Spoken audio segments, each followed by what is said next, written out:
Autre danger pour l'environnement, mais aussi pour l'homme, le réseau sans fil 5G pour 5e génération. Avec nous, la cancérologue Annie Sasco, bonjour. Bonjour. Vous êtes coordinatrice Europe de la collecte de signatures pour exiger l'arrêt immédiat du déploiement du réseau 5G avec des centaines d'autres scientifiques.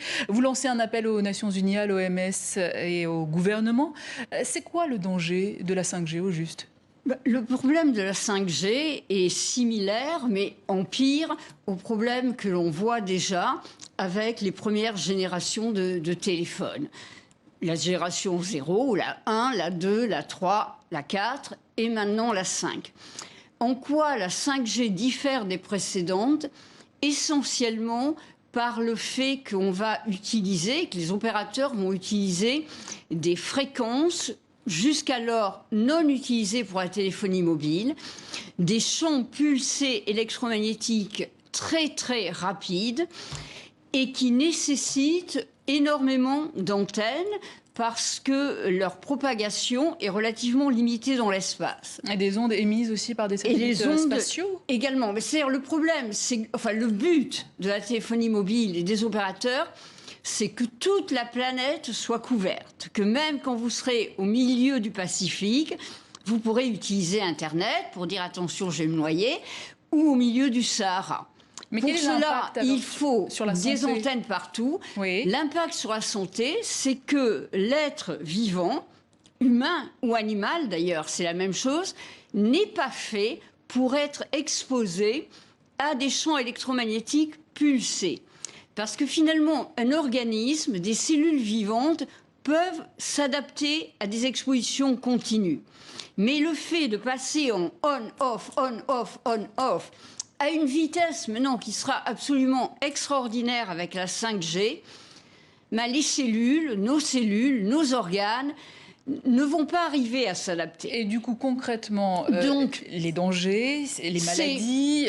ce sont des maladies. Alors, ce qui a déjà été démontré avec les champs électromagnétiques de la téléphonie mobile, avec l'utilisation de son téléphone, c'est un risque accru de tumeur du cerveau chez l'adulte et certainement chez l'enfant, mais on attend des résultats qui devraient être publiés depuis 2 ans, qui vraisemblablement sont positifs, donc on a besoin de le savoir. Mais ce sont des dangers avérés ou supposés à l'heure actuelle? Le risque parce que les études se contredisent, hein. C'est ça le problème. Oui, avec mais si on regarde les personnes qui ont été exposées régulièrement, et dans le passé quand même, parce qu'il faut un certain temps pour faire un cancer, fort heureusement, les gens qui utilisent le téléphone plus d'une demi-heure par jour ont un risque accru de tumeur du cerveau.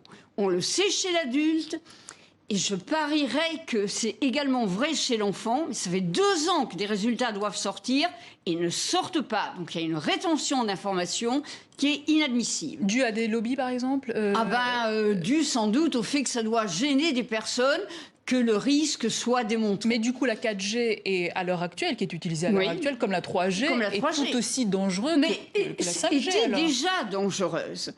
Et c'est cela que l'on a étudié. Parce que, comme je dis, vous ne faites pas un cancer du jour au lendemain. Donc, ce que l'on peut évaluer aujourd'hui, c'est lié aux expositions telles qu'ils existaient il y a 10 ans, il y a 5 ans, pour le risque de cancer. Mais il y a d'autres problèmes, plus immédiats. Il y a des effets sur le rythme cardiaque, avec des risques d'accidents cardiovasculaires. Il y a des effets sur la reproduction, via la qualité du sperme. Mais ça, c'est des choses que l'individu peut un peu contrôler, son utilisation de portable. Donc danger pour l'homme. Danger pour l'homme, avéré. L'animal également, mais aussi pour l'animal aussi. La nature, pour l'environnement. Même pour les arbres. Il y a des études qui ont été faites qui montrent que les arbres qui sont face à des antennes relais, le côté exposé a des feuilles qui sont moins en forme que l'autre côté.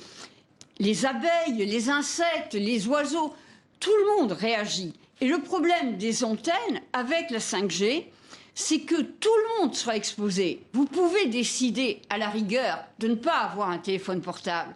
Mais là, il faudra des antennes à chaque rue.